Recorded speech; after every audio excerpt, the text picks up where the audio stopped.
essa é a pior campanha eleitoral que Lula já fez.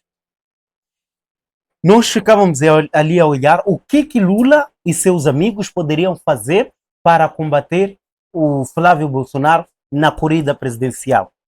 Hoje, nós percebemos que esses caras não têm projeto eleitoral para convencer o eleitorado. Agora, o que eles têm?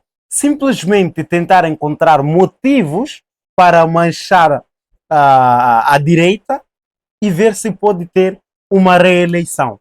Mas é tarde, Lula. Eu e você sabemos que não é possível que isso venha a acontecer.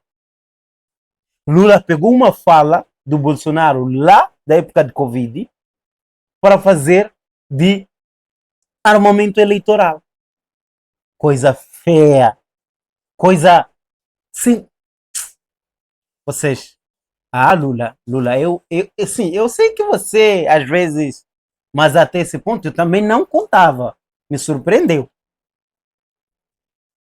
A gente criar alguma coisa para lembrar o passado, se a gente conseguir cravar o nome de quem foi responsável. Entendeu? Ele está a tentar, sabe que a corrida eleitoral está já bem próximo e está tentando sujar o Bolsonaro e aí influenciar diretamente no filho, que agora está como o candidato, para depois trazer falas do Bolsonaro para ver se pode levantar um ódio das pessoas contra o Bolsonaro, sua família, e contra aquele que tem vínculo com o Bolsonaro que vai às eleições. É triste, né? Veja a jogada de Lula. Vocês devem ter acompanhado, eu nunca, pessoalmente, acusei o ex-presidente. Eu partia do pressuposto que ele poderia não entender nada, porque muitas vezes a fala dele na televisão era demonstração de uma ignorância absoluta sobre o assunto.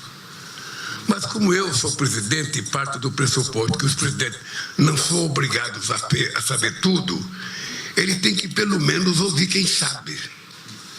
E o que se reivindicava naquela época?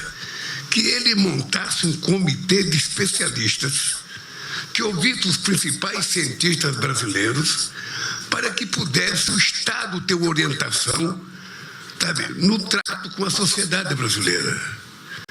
Ele colocou 3 ministros da saúde, que apenas o primeiro parecia que entendia um pouquinho de saúde, um outro era vendedor de remédio e o outro era um general que a impressão que dava é que não sabia absolutamente nada. Mas o mais grave é que teve médico, gente com mandato de deputado, gente conhecida na sociedade, que fazia questão de fazer com que a ignorância fosse perpassada através do meio de comunicação para o Brasil inteiro, tentando criar coisas impensáveis pela sociedade. Então, eu falava para o Padilha sempre o seguinte: por que as entidades médicas não abriram processo de crime contra a humanidade para o presidente ou para os ministros da saúde? Espera aí, vamos lá parar aqui. Pegou fala de Você está a entender que o pensamento de Moraes vem dessas propostas que Lula faz? Não porque ele quer apenas, mas porque tem alguém que propõe coisas dessa natureza. Agora, você consegue entender? Determinados médicos importantes que foram para a imprensa falar que cloroquina servia e não sabia o processo contra essa gente. Porque se a gente não faz isso, cai no esquecimento e é tudo que eles desejam. É que caia no esquecimento. Porque as pessoas que vivem de mentira e vivem de glosar a imagem da forma veja quem está falando de mentira, veja. Gente, ser político não está fácil. Ser político de esquerda, pior. Com a verdade. Eu vou dar um exemplo aqui do que foi falado em dezembro de 2020. Ele foi pegar um discurso de Bolsonaro para trazer aqui ler. Estamos a dizer o quê? Lula está a tentar agora organizar a sua corrida eleitoral. Foi assim como ele foi aconselhado, mas eu acho que isso não vai ser suficiente para aquilo que o povo decidiu fazer.